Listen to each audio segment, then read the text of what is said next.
نحمده ونصلي ونسلم على رسوله الكريم وبعد فأعوذ بالله من الشيطان الرجيم بسم الله الرحمن الرحيم وإنك لعلى خلق عظيم صدق الله العظيم وقال عليه الصلاة والسلام إنما بعثت لأتمم مكارم الأخلاق صدق رسول الله صلی الله علیه و سلم.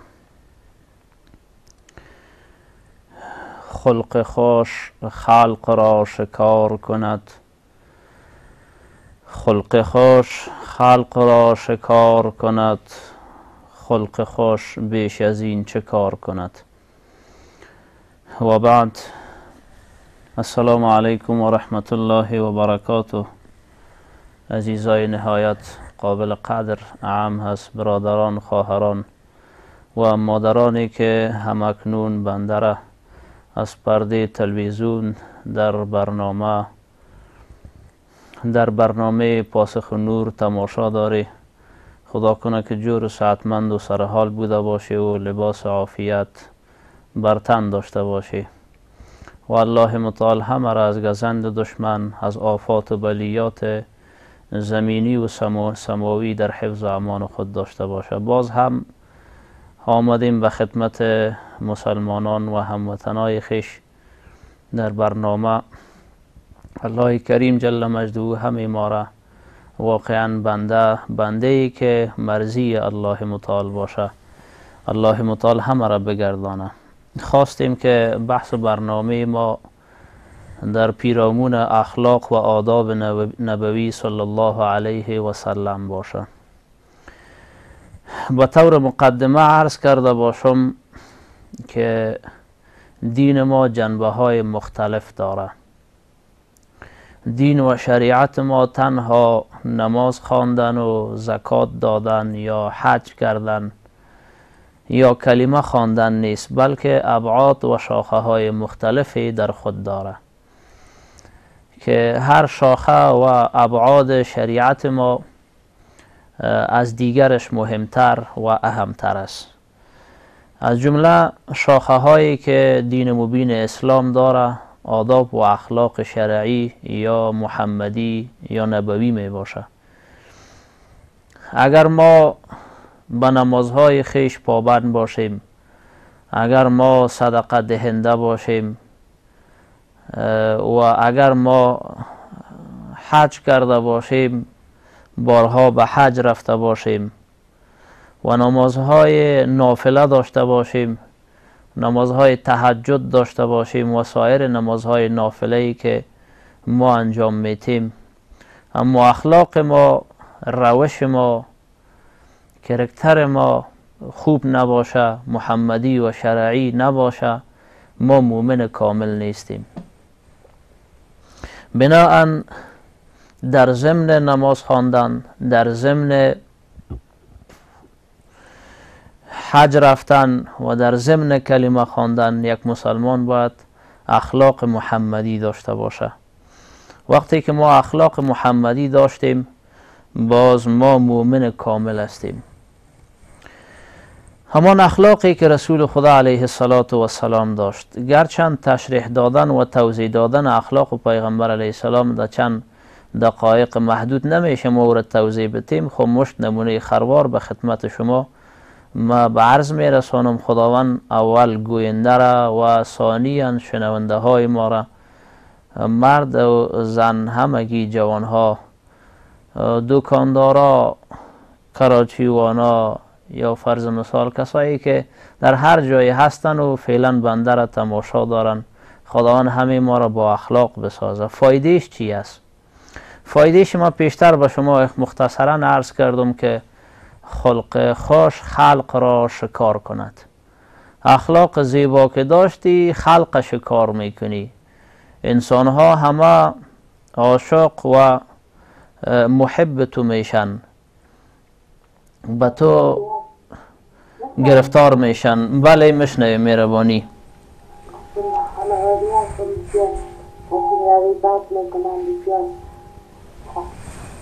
سرقای مسلمه بست و قرار میخوانن و من بسیار کمال بعد بسیار بحث میدن بسیار خاص میدن به بیان تو همون باش اصلا لایی خصوصان کنم که بسیار کن دارم من با کار شاقرات جانارم من این سری اولاد ما نفس میدن داو میدنم اولاد ما بسی میدن داو میدنم خشون میدن کار کار میدن.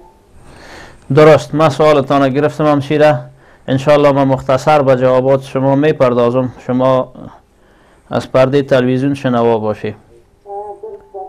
درست. همشیره ما سوال کردن که در فامیل ما بد اخلاقی است. بله، یک عده جوانا را داریم که نماز هم میخوانن، مسجد هم میرن و در ضمن ازی در خانه بسیار بد اخلاق می باشند. مادر از دستش اذیت است، همشیره از دستش اذیت است، در خانه پتکه داره، جذبه داره و همچنان دیگه در کاسه بزن، کاسه را در دیگ بزن، بد زبانی داره، کلمات زشت رکیک، فاش میتن، دو دشنام میتن. این خلاف اسلامیت و خلاف آداب و اخلاق شرعی است. این مومن نیست. بله مومن است، مومن بنام مومن است. الله متعال ما را مومن بسازه که زبان خود نیک بسازیم. ناسزا و زشت گفتن نیست کار عاقلان، از برای نرم گفتن شد زبان بی استخوان. بناهن ما نباید زشت بگوییم، نباید دشنام بتیم. نه تنها جوانهای ما بلکه یک عده مادرای ما هم دشنام میتن. اولادایشان به گفتشان که نمیشه اولاد خود زشت میگن، اولاد خود را دشنام میتن، باز کار خلاف و ناروا را اولادشان میکنه، پدرشان را دشنام میتن و لعنت میتن. اینی مشکلات در ما هست. خداوند ما را بیدار و هوشیار بگردانه. میخواهیم در جنت در کنار و در جوار جناب محمد رسول الله صلی الله علیه و سلم باشیم، اخلاق خود زیبا بسازیم. مبارک علیه السلام فرمودند که نزدیکترین شخص برای ما در بهشت کسی می باشه که اخلاقش زیبا باشه.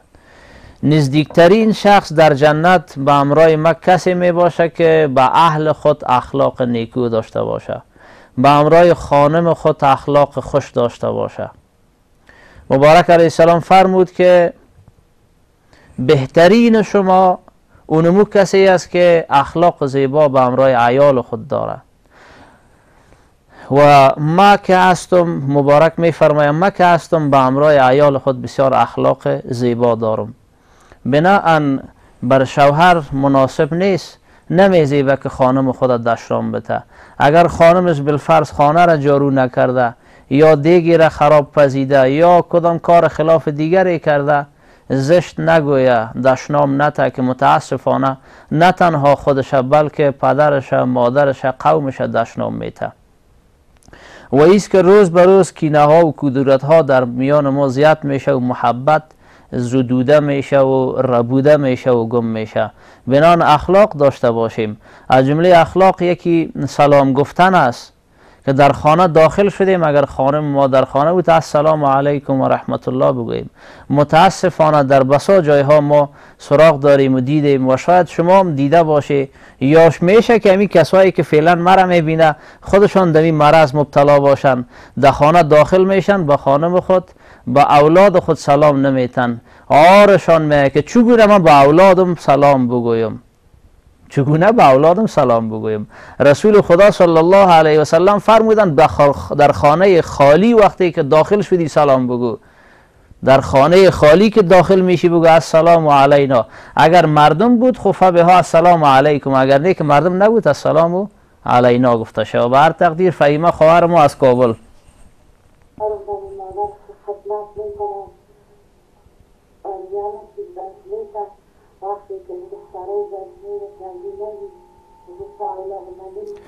نفهمیدم مادر جان، نفهمیدم، از ذره واضح تر صحبت کو.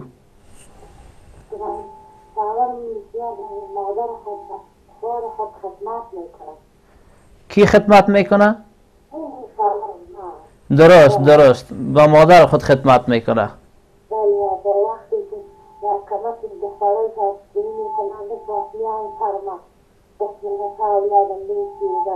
به دفعه که قطر که در این زمان مدرید نداریم این همیشه مادری شما که بسیار که در خورونه زیاد داریم در خانه.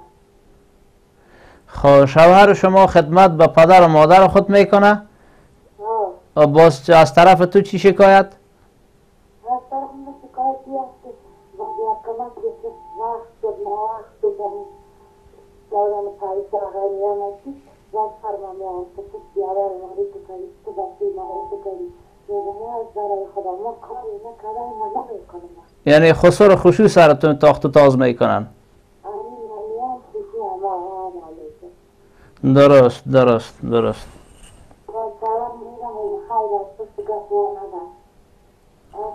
درست است درست است درست. بر تقدیر بشنو خواهر بشنو، من انشاءالله رابطه با اخلاق صحبت میکنم. اخلاق محمدی صلی الله علیه و سلم، مایی که دعوای اسلام داریم، ایمان داریم، مایی که میگیم که ما از آبا و اجداد الحمدلله مسلمان هستیم، کلمه گوی هستیم، نماز میخوانیم و داد از اسلام داریم، بناء متخلق به اخلاق نبوی شویم. امو گذشته، امو صبر و تحمل و استقامتی که پیغمبر ما علیه السلام داشت، از او باید ما استفاده بکنیم.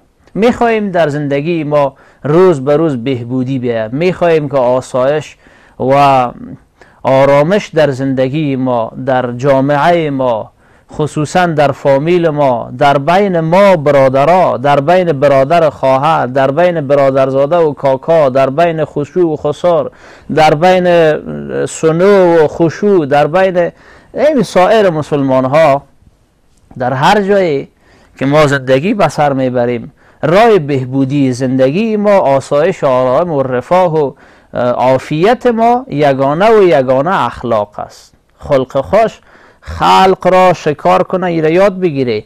خلق خوش خلق را شکار کند و خلق خوش بیش از این چه کار کند؟ همه مردم به تو مسخر شوه، همه مردم تو را در آغوش خود بکشه، در خیر و شر تو را بالا سر بشانه و در هر جای از تو از خوبی هایت، از نیکی هایت یاد شوه. تو اخلاق زیبا داشته باش. اخلاق زیبا اخلاق محمدی صلی الله علیه و سلم است. گذشت داشته باش. مبارک علیه السلام چقدر گذشت داشتن، اما ما گذشت نداریم. اصحاب پیغمبر علیه السلام در برابر یک ناشایستگی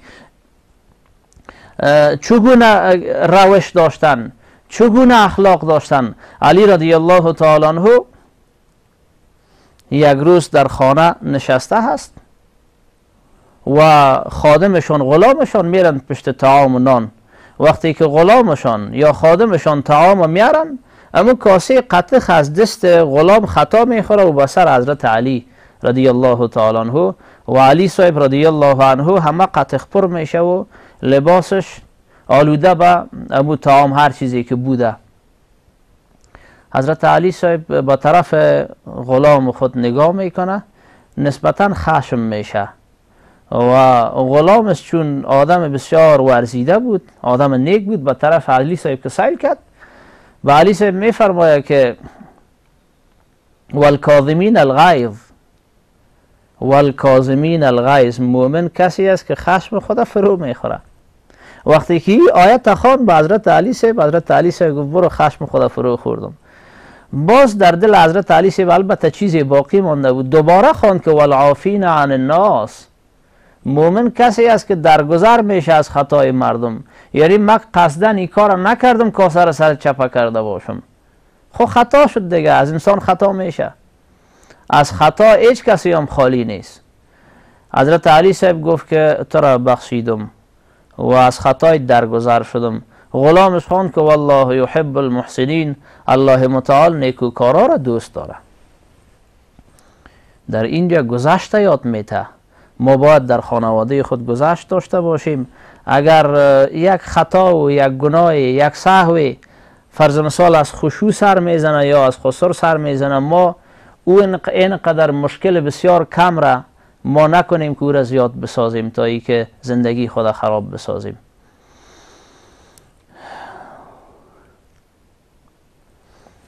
بر تقدیر اخلاق محمدی صلی الله علیه و سلم. بیشتر از اخلاق محمدی گفتیم که از جمله اخلاق پیغمبر علیه السلام یکی سلام گفتن بود و حتی رسول خدا علیه السلام در خانه که داخل می شد در مقابل دختر خود ادبا استاد می شد. شما ببینید میخواهد که اگر کسی میخواهد که در بین پدر و دختر محبت باشه و الفت باشه باید که قدر دختر خود پدر داشته باشه. تو که قدر دیگران را کردی گویا قدر خود کردی. تو برای کسی که بد اخلاقی نشان دادی، زشتی و کرشتی نشان دادی، بیادبی کردی، تو مرتبه خود را پست و پایین ساختی. میخوایی که در بین مردم ممتاز باشی، عالی باشی، محبوب و معشوق باشی، تو باید اخلاق زیبا داشته باشی، تو باید گذشت داشته باشی. بالفرض در خانه کدام خرابی صورت گرفت، پدر از پیش یک خطا شد، مادر از پیشش خطا شد، یا از خانم کدام خطایی میشه، اما ما حق نداریم که در برابر از یک روشی داشته باشیم که او زندگی ما را خراب بسازه. مثلا بگوییم از یک خانم اشتباه میشه لباس شوهر خود او در اتو کردن میسوزانه، یا لباس شوهر خود نشسته، یا بوتایش رنگ نکرده، یا امو فرض مثال امو هر چیزی که در خانه شوهر به او نیازمند است و باید خانم او را آماده بسازه امو کار نکرده. شوهر نباید دیگه کتک بگیره، نباید سوته بگیره، نباید دو و دشنام بته، نباید زشت و کرشت و کلمات رکیک بگویه که متاسفانه ما میگیم به امرای خانم خود درگیر میشیم، به امرای کسی که ما شب و روز به امرای از یک جای زندگی میکنیم. بالاخره امو انسان است، دلش مشکنه. وقتی که دل شکست، دل که از کس رنجت خرسند کردن مشکل است، شیشه بشکسته را پیوند کردن مشکل است. بناهن قلب کس نشکنانیم، کس نرنجانیم. رسول خدا علیه السلام دو عمر خود فاش نگفته، دو عمر خود دشنام نداده. شما ببینید از اخلاق پیغمبر خدا علیه السلام، یک روز رسول خدا علیه السلام به امرای بیبی عایشه رضی الله تعالی عنها در مجلس محفلی هستند که یهودی ها میاین، یک جماعت یهود میاین. یهود در مجلس پیغمبر خدا علیه السلام که داخل میشه به رسول خدا علیه السلام به عوض سلام سام میگه السلام علیک، السلام علیک. سام به معنای مرگ میایه، مرگ بر شما. رسول خدا علیه السلام میفرماید و علیکم، و علیکم میگن. اما حضرت عایشه رضی الله عنها طاقتش نمیشه، میگه که سام بر شما باشه، السلام علیکم و لعنت الله و غضبه، غضب و خشم الله متعال و عذاب خداوند سر شما باشه. رسول خدا علیه السلام به طرف عایشه نگاه میکنه، میگه یا عایشه مهلا، ای عایشه سکوت اختیار بکو، صبر و حوصله بکو. من جوابشان گفتم اما تو نکو که اونها تنها مرگ گفتن بر من، تو اما خشم و غضب الله متعال برشان خواستی. یعنی رسول خدا علیه السلام حتی در برابر یهودیا تحمل میکرد، میتونست که به امرای یهودیا درگیر شود اما مبارک علیه السلام تحمل میکنه. مریم از کابل مهربانی.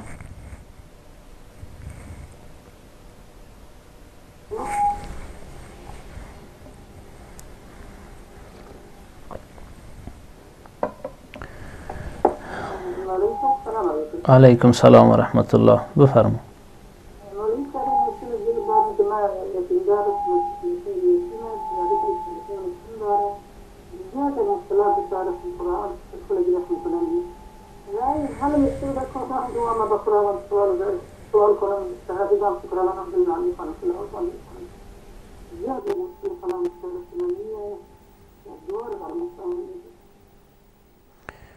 شما یتیم دار هستی مادر؟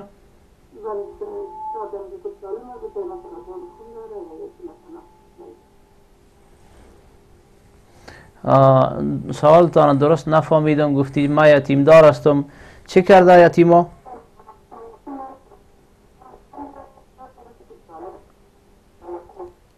صدا جر شد.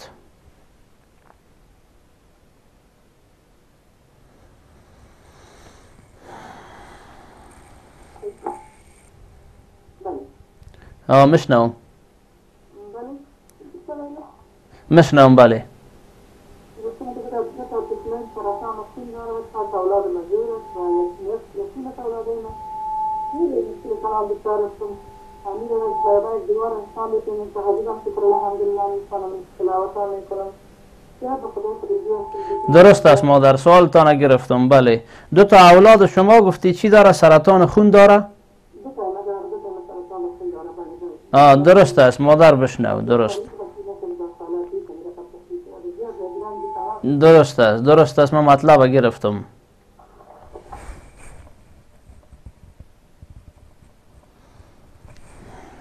خب این مادر و ما اولادشون سرطان خون داره. اول آخو معتقد باشیم که مرض از جانب الله متعال است، حتما در این خیر ما بوده. الله متعال ما را می آزماید و امتحان می کند. در برابر آفات بلیات و خداوندی و امتحانات خداوند باید ما صبور باشیم، صبر کنیم. چیزی که قضا و قدر الهی است بر ما میرسه، یک موضوع. دومی که دنیا عالم اسباب است، میشه الله متعال به سبب از اسباب مرض ما را شفا بده، یا بدم کدام دم کننده یا پیش کدام دکتری، الله متعال مسبب الاسباب است. اما میتونه که از جمله اسباب بعض دعاها شوه. اگر ما روز 100 مرتبه، خصوصا مادر ما روز 100 مرتبه بعد از نماز صبح بخوانی لا اله الا انت سبحانك انی کنت من الظالمین، لا اله الا انت سبحانك انی کنت من الظالمین، روز 100 مرتبه، 100 مرتبه صبح و 100 مرتبه بیگاه بخوریم، ان شاء الله تعالی که خداوند شفا نصیب میکنه. فیصل برادر ما بفرمایید. مشنوم. علیکم سلام، بفرما. مولانا ببخشید ما امروز نماز پیشین خواندیم، یک شب نماز ما را داد، دکمه مسافر هستم، نماز مسافرانه برای ما داد، یعنی مقتدی خدا برو پر نماز جماعت داد، درزی کنم اشکالی هست یا نی مولانا؟ درست. هیچ مشکل نداره برادر.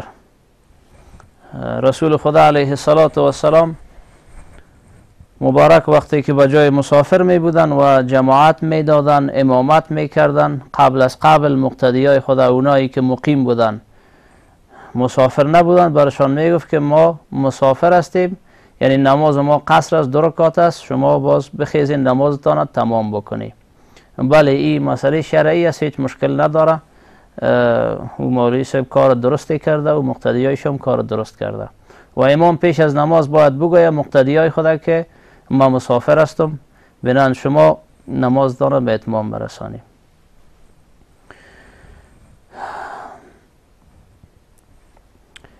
میاییم سر اخلاق پیغمبر علیه السلام. از جمله اخلاق نبوی صلی الله علیه و سلم یکی کمک و معاونت بوده. این کمک و معاونت عام است عزیزای گرامی، عزیزای دل، پدرای محترم، مادرای گرامی، همشیرهایی که فعلا بنده گناهگار، سر تا پا تقصیر و حقیر شما مشاهده داری. و علیکم السلام. در بین گپ مام در آمدی، مهربانی.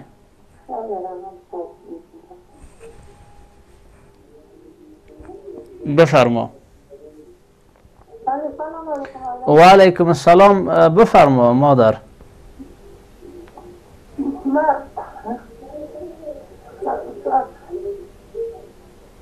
ما سوال من مولوی صاحب که خطور مریض بود در خانه کنم مارم بگه نداشت. خطور مریض بود، ما خدمت هم خطور مطلب سرجان سرسیستم به این خاطر بگفتم مارم نداشت، ما مجبور بودم سرجان سرسیستم دادم و خدمت کردم وقتی کل جان سرسیست میکردم، کالای سمیستم، سرجان سمیستم، پاک میکردم، سزا میکردم. یک شاورم بود، شاورم در کار میرفت، میره کسی مارم نداشت، ما برم خطورم خدمت زیاد کردیم، یعنی ما گناهگار در نشدیم. درست، ما جواب میگم، مهربانی.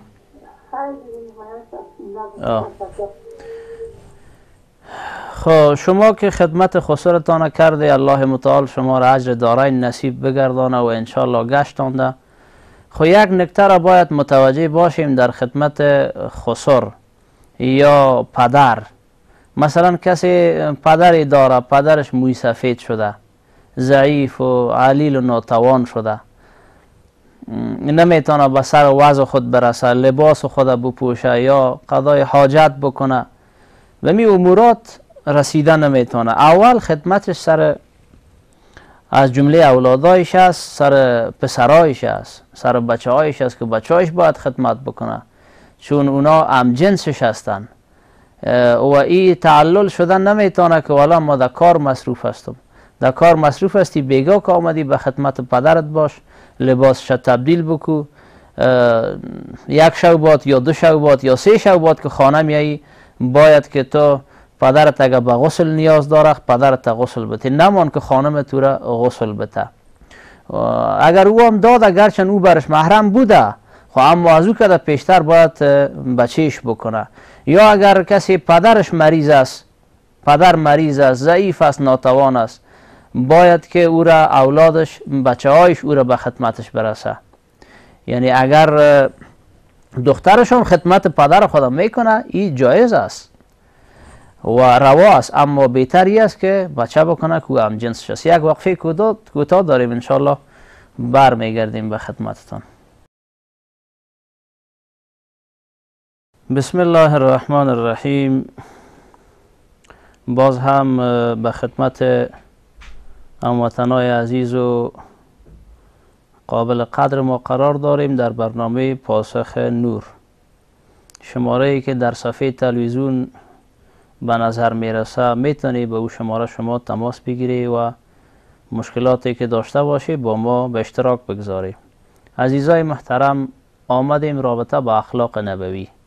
خب قبل از این که ما برنامه را دنبال کنیم، زنگ تماسی داریم. شکیلا خواهر ما از بلخ. مشنوم. السلام علیکم. و علیکم. خانم از این سوال شما گناه داره یا نداره؟ یک مسئله سوال میگیم که میگن یک فرد بسال نظر شوه بوده خطر میمانه نظر بدمون آیا میگه حقیقت داره یا نداره؟ یا وقت ولیش کنم خب رفتن خانم سر قبر شوهر یا پدر؟ نمی شوهر یعنی آیا مانم که دیگه نامانا بیباشه جا سلوک میباشه و دیگه قبر دیوالاش میگن گناه داره. درست است. رفتن به سر زیارت، اگر او زیارت شوهر باشه یا از پدر باشه یا از برادر باشه، به خانم ها جایز است، البته بنابر شرایطی، یعنی محجبه مستره باشه، سنگین رنگین به سر زیارت بره، دعا بکنه. و به سر زیارت که رفتیم، بعض خانم ها سنگ میگیرن تک تک میکنن به سر قبر، میگه باش آگاه شوه، خبر شوه. اویش مهم نیستک، او نباید این کار را بکنیم. بنان در اونجا که رفتیم 3 بار قل هو الله شریفه بخوانیم، سوره فاتحه را بخوانیم یا آیت الکرسی شریفه بخوانیم، دعا بکنیم، هیچ مشکل شرعی نداره. اگر سر قبر شوهرت میری یا برادرت میری یا پدرت میری. دوم نظر شدن که یک آدم نظر میشه و بالاخره فوت میشه، آیا حق است یا نه؟ حدیث رسول خدا صلی الله علیه و سلم در این موضوع وارد شده. مبارک علیه السلام فرمودند که العین حق، چشم کردن و نظر کردن حق است. حتی رسول خدا علیه السلام می فرماید که نظر انسان، چشم نظر انسان سنگ پارچه می سازه. بله این هم حق است. احتمال و امکان داره که به نظر یک کس سنگ 2 پاره شه یا یک انسان بمره. مهربانی همشیره. سلام. علیکم سلام. شکر مهربانی. بس از روز در طولانی سعی داشتیم، ولی ما ملا گفت که وقتی نماز هستیش از نماز صلات او تو میخوانی 2 رکعت تکایی یاد بگیری.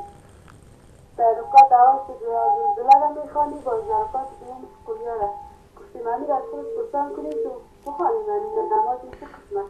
پیش از نماز وتر درست است، جایز است که او 2 رکعات بخوانی، اگر 4 رکعات بخوانی فبها، یعنی خوبتر. اگر 2 رکعات هم بخوانی ایام جایز است. او چون نماز نفل است قبل از وتر و بعد از وتر میشه. 6 تکایی نفل هم میتونی 6 تکایی بخوانی اگر جور ساعتمند هم باشی. بله بعد از نماز وتر هم میتونی. هر وقتی که تو نماز نفل 6 تکایی بخوانی میتونی. اما فرقش چی است؟ نماز نفل نشسته میشه اما نصف ثواب نماز استاده میشه.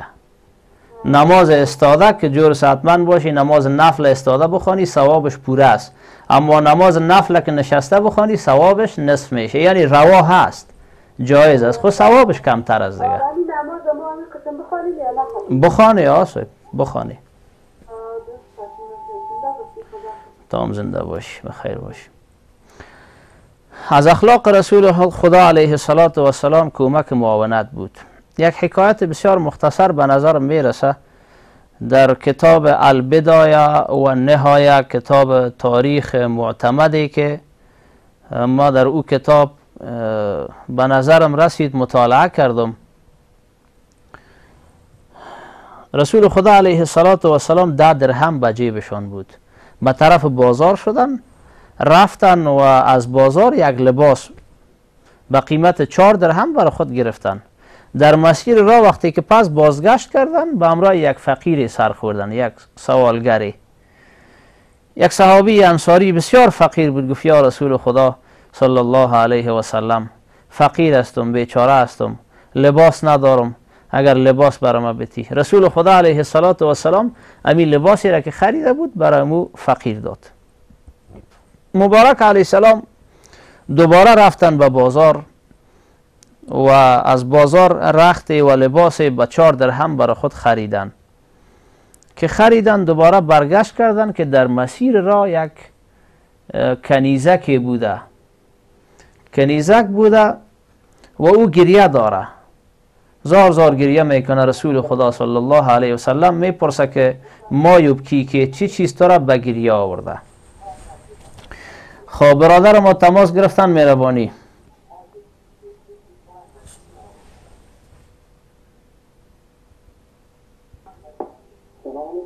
علیکم السلام و رحمت الله. شکر صاحب، بفرمایید.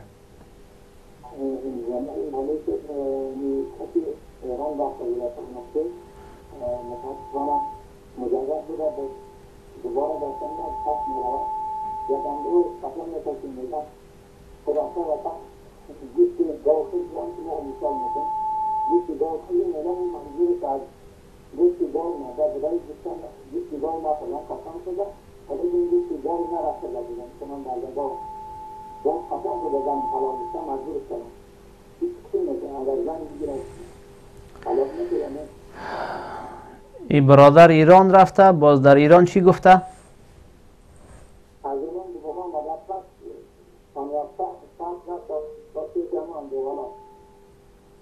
از ایران برگشت کرده؟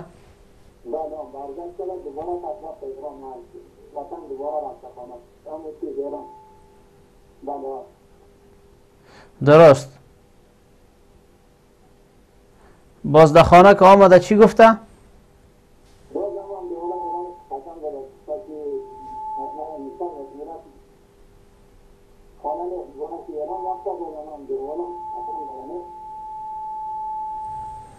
اندیوالایش چه رقم قسم داده؟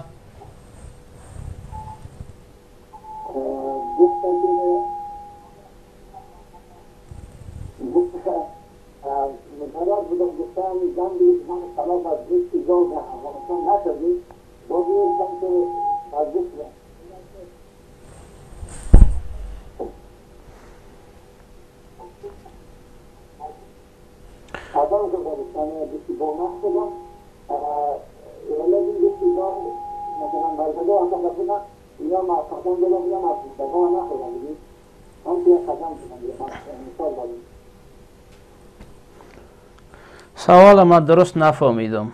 گوشت گاو مچم خورده نخورده، قسم خورده، گوشت خورده، نمیفهم چی خورده. خواهی سوال نفهمیدیم.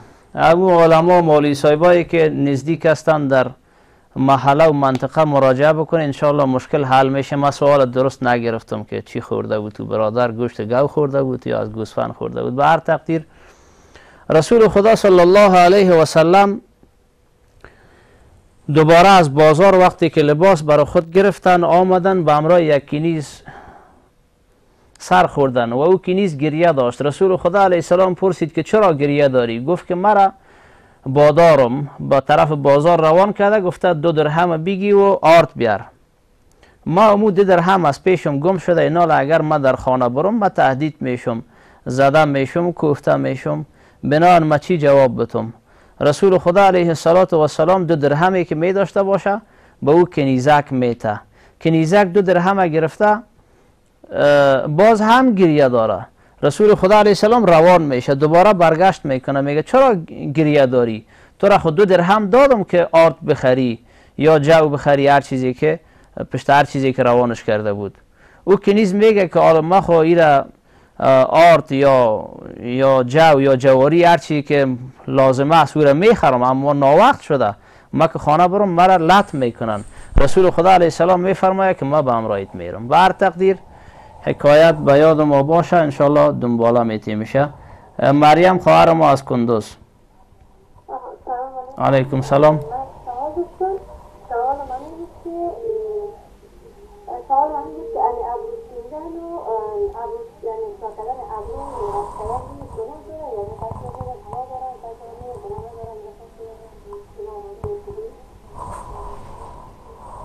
بله درست است، درست.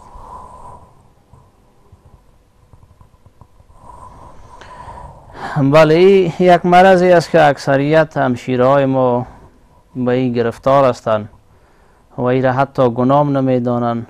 او کسی که خودش ابرو میگیره یا کسی دیگری می ابروی کسی را میگیره، این در گناه غرق است، از جمله ممنوعات است. نباید ما این کار بکنیم. ابروی منظمی که الله متعال بر ما نصیب گشتانده، خلقت الله تعالی خودش زیبا هست. لقد خلقنا الانسان فی احسن تقویم. ما انسانها را به بهترین صورتها و شکلها خلق کردیم. وقتی که الله متعال تو را به بهترین صورت خلق کرده، چگونه تو میگیری ابرویت نازک میسازی و باریک میسازی؟ دیگه ای که اگر کسی بگوید که مرا شوهرم میگه، یگان تا میگه ما به اجازه شوهر خود گرفتیم، او چیزی را که شریعت منع کرده باشه در اونجا اجازه شوهر یا پدر یا از کسی دیگری در اونجا مطرح نیست، بلکه ما اجازه شرعی و دینی باید داشته باشیم. کاری را که شریعت گفته جایز است جایز، که گفته ناجایز و ناروا او نارواست. بنا نکنیم که ما ابروهای خدا بچینیم و خدا آبروی خدا باریک بسازیم. این گناه است و این یک نوع به آبروگی است. خداوند ما را با آبرو داشته باشه. کوشش کنید دوستا عزیزا که آبرویتان نگیره و خدا به آبرو نسازه و به عزت نسازه. خداوند همه ما را آبرو نصیب کنه که آبروهای خدا نچینیم. به هر تقدیر بعض سیاسرها بعض کارهای خلاف دیگه میکنه. خب به هر تقدیر همشیره ما جواب خود انشالله گرفته.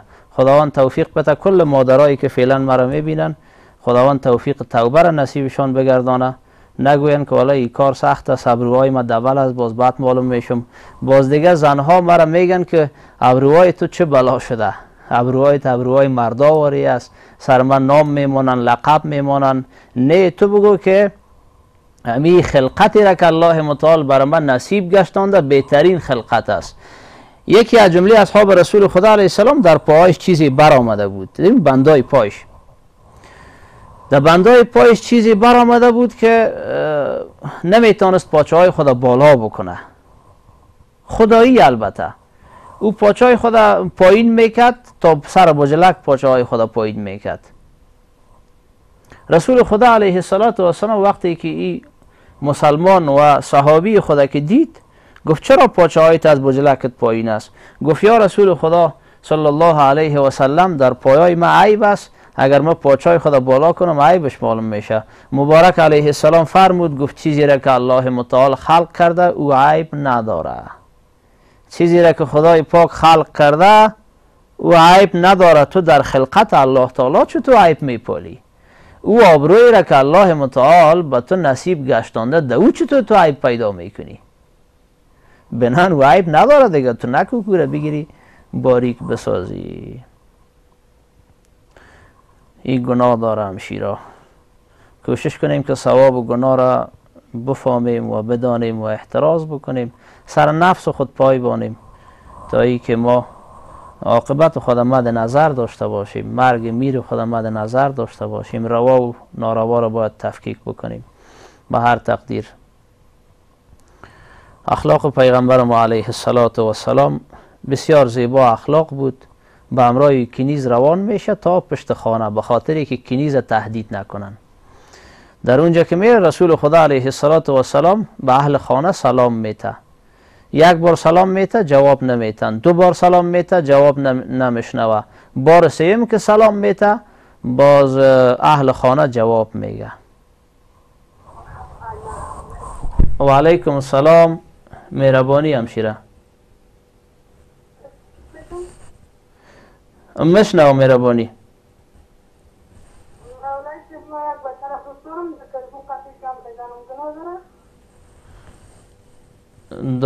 درست.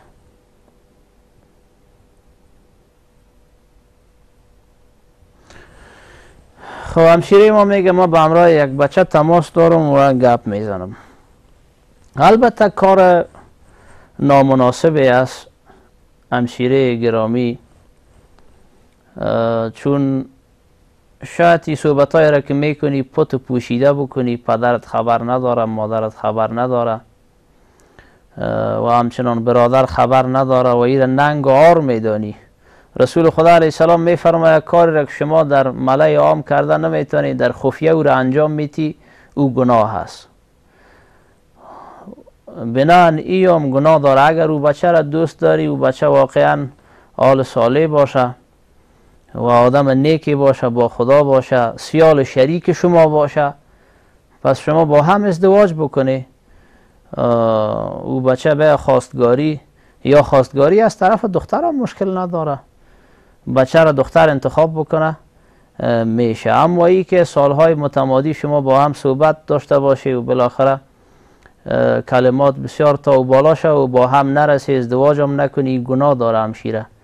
از این کار که منصرف شوی خوب است. و اگر نه که مجرد هستی میخوای نکاح بکنی، نکاح صحیح و شرعی. الله متعال در قرآن فرمود که فانکحوهن باذن اهلهن. شما کسی را میخوای نکاح بکنی به اجازه اهلش و خانوادهش باید باشه، توافق جانبین باشه، رضایت باشه، بنابراین شما نکاح بکنی بهتر است. نازگل از بدخشان تماس دارن. بله البته تماسشان قطع شد. به هر صورت یکی از جمله سنت ها و اخلاق رسول خدا علیه السلام تکرار سلام بود. وقتی که کنیز پشت خانهش رساند 3 مرتبه مبارک سلام داد.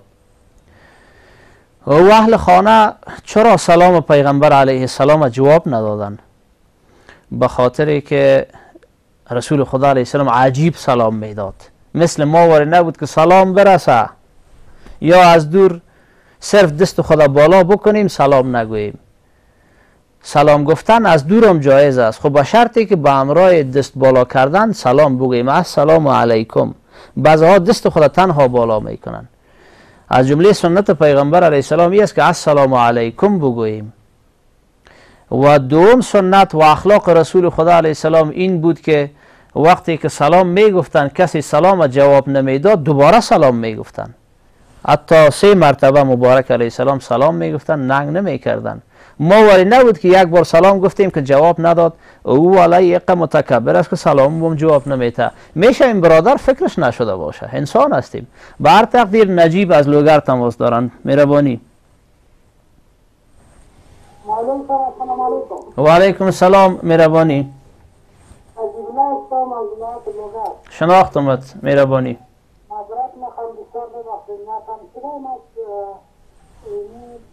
مادرم نامده بچهش نامده آنی گناه یا فاز است یا بخاطر سولت مادرم به حالت همسیره رو به نکاح نمیده، پشتش طلبگار خواستگار کسی میایه؟ نه نمیده. خب کسایی که خواستگار میان حال ساله می باشن؟ پس نمیده. درست است من سوالتان رو گرفتم. خب ای که مادر به خاطر خود نگاه میکنه، میگه ای دختره پس کرکی است، میره به خود نگاه کردیم. ای هم یک مرضی است که در بین ما رایج شده. حالا او به در روح گو شیری نیست که به خود نگاه کردی، او تو را شیر بته. خود تا مثل امو دخترت توری یک وقت جوان بودی، بالاخره نکاح کردی، شوهر کردی، به خانه بختت رفتی. بنان تو دخترت زندگیش خراب نکوی، هم مسئولیت دینی داره، مسئولیت اخروی داره.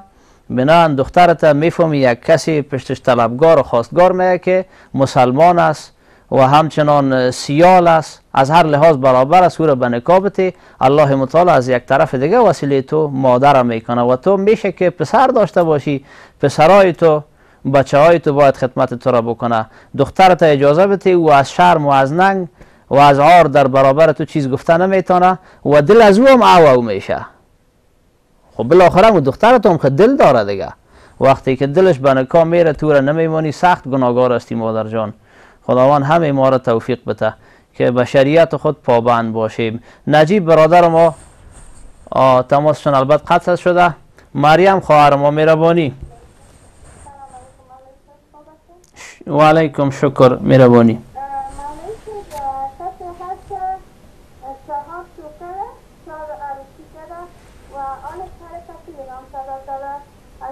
طلاق گرفته بازم میخواهد که عروسی دیگر کنه و فامیلو بچم خودم نیست که نمیخواهد بسیار دیگه اعضای فامیل بچم خرابتی که خودم واقعا در شریعت عروسی پنجمی واقعا برای یک خانم یک خانم یعنی یک شوهرش وفات شده یا طلاقش کرده، بالاخره 4 شوهر کرده، حالا شوهر 4 میشم یا فوت شده یا طلاقش کرده، میخواه که به همراه کسی دیگری نکاح بکنه. سوالتان امین است؟ درست است. مختصر جواب میتونم. بله این خانم میتونه که شوهر بکنه، از لحاظ شرعی هیچ ممانعتی وجود نداره و زن بیوه اختیارش نسبت به باکره و دختر خانه صلاحیتش بیشتر است، یعنی او به اختیار خود است، چون تجربه از او زیادتر است نسبت به دختر خانه، او صلاحیتشون بیشتر است. بدون اجازه از کسی، خودش ولی خود است، میتونه که کسی را به نکاح بگیره. خب البته به دلش باشه، مسلمان باشه، میتونه به نکاح بگیره.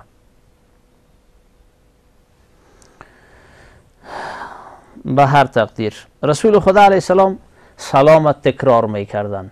سوال میکند چرا سلام مرا جواب نداده؟ گفتن که سلام تو بسیار زیبا سلام بود، صدای تو بسیار یک صدای جالب بوده، ما خواستیم که تکرار سلامت تکرار بکنی، به او خاطر جواب ندادیم. بار سیم از این ترسیدیم که تو از پشت خانه ما نری، بنان سلام تو را جواب گفتیم و علیک گفتیم و بسیار او اهل خانواده خوشحال میشه که شما پشت دروازه ما آمدی. کنیز چرا آورده؟ می کنیز به خاطر که گریه داشت و می ترسید از شما که ایران لط نکنی، نزنی و نکوبی، به این خاطر ما به همراهش آمدم. اهل خانه و بادار امو کنیز، امی کنیز آزاد می سازه. میگه شما وقتی که قدم رنجه فرموده به قدم های مبارکتان پشت خانه ما آمده، از برکت قدوم شما ما کنیز آزاد ساختم. رسول خدا علیه السلام حمد خدا را بجا کرد، گفت ثنا و ستایش آن خدایی را که در 10 درهم ما چقدر برکت ها را انداخت. یکی صاحب لباس شدم، به 4 درهم لباس گرفتم و دیگه ای که دعای او مسلمان فقیر گرفتم که او گفت که برای من لباس بده ای رسول خدا که الله متعال برای تو لباس جنتی نصیب بگردانه. او لباس بر از او دادم، من خدا در جنت صاحب لباس ساختم و دیگه ای که با 2 درهم یک کنیز آزاد شد. شما ببینید خیر و برکت را که چقدر خیر و برکت در امداد و در معاونت و در کمک است. ما به همراه هر کسی باید کمک معاونت داشته باشیم. متاسفانه اخلاق ما چگونه است؟ ما برای خود کار میکنیم، به دکان خود کار میکنیم، دان دکان خود جارو میکنیم، درست است؟ یا فرض مثال دان دکان خود قیر میکنیم، سمت میکنیم، پختکاری میکنیم، اما یک بلس طرف همسایه نمیریم. دور از خوبای ما، دور از نیکای ما. اکثریت در مجموع میگیم که همه طور هستیم، این مرض در وجود ما است. نمیکنیم که یک بلس طرف همسایه بریم. بام خود وقتی که پاک کردیم برفشه، نمیکنیم یک نصف بام همسایه را پاک کنیم. یا نمیکنیم که ما بریم به همراه همسایه خود کمک شویم که تو در خانه بیکس هستی، ناکس هستی. بامای همسایه را میبینیم که خوب بلند شده و قریب است که بام همسایه بشینه و بام همسایه ما خام است. ما نمیکنیم که همو بریم کمک شویم بام همسایه را پاک بکنیم. مسلمان کسی است که چیزی که به خود میپسنده برای دیگران بپسنده، چیزی را که برای خود نمیپسنده برای دیگران نمیپسنده. مسلمان همو کسی است. آیا تو میخواهی که سر بام تو برف کود باشه و کسی او را پاک نکنه؟ نمیخواهی. امو برادر مسلمانت هم همسایت هم نمیخواه. بنان دست پاچه را بر بزن، مردیت نشان بده، بگو من غیرت دارم، من مسلمان هستم، من به همراه همسایه خود کار میکنم. خداوند امی اخلاق نصیب ما بگردانه. ما امروز به کسی که مشناسی میشه سلام میتیم، خوب جور به خیری میکنیم، خوب تعاطف میکنیم، خوب محبت میکنیم، خوب میمان نوازی میکنیم، اما یک آدم دیگر که نمیشناسیم برای سلام هم نمیتیم. این اخلاق محمدی نیست. مبارک علیه السلام به ما چی تعلیم داده؟ گفته که سلام سنت است، شما سلام بده علی من عرفت و من لم تعرف. کسی را که مشناسی و کسی را که نمیشناسی باید سلام بتی. کسی را که مشناسی و کسی را که نمیشناسی باید به همراه از او کمک معاونت داشته باشی. رسول خدا علیه السلام در کوچه های مکه روان بود. قبل از اینکه به مدینه منوره تشریف ببرن، در یکی از کوچه ها دید که یک مادر پیچ سفید است، کدام سودای بدستش زور زدن میبره. مبارک علیه السلام مادر گفت مادر جان امی سودایت میشه که من به همراه کمک شم ببرم؟ گفت خوب است بچیم، خوب است. سودا رسول خدا علیه السلام گرفت به همراه مادر برد و بالاخره تا دان دروازه رساند. بالاخره در او جایی که میخواست مادر سودای خدا ببره رسول خدا علیه السلام برد. اخلاق رسول خدا علیه السلام بسیار خوشی این مادر آمد. این مادر گفت که من دیگه کدام قدردانی با شما کردن نمیتونم، اما یک نصیحت میکنم برات میکنم بچیم که در مکه یک نفر به نام محمد پیدا شده، دعوای پیغمبری داره، مردم ها را از دین آبایی و اجدادیشان منحرف میسازه. اوش کده باشی که به همراه از او ملاقات نکنی و او تو را بیدین نسازه. و او مادر فکر میکرد خیلی مشرک است. شما ببینی رسول خدا علیه السلام به همراه زن مشرکه کمک میکرد. زن مشرک نمیگه فی مشرک است که دوزخی است، ما چطور سودا و خلطی از این رو ببرم؟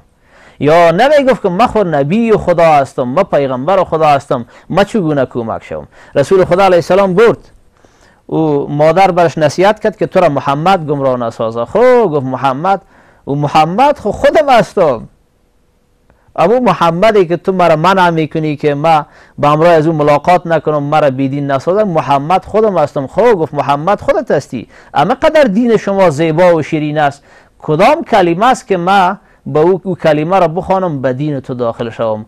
کلمه میخوانم مادر مشرک مسلمان میشه.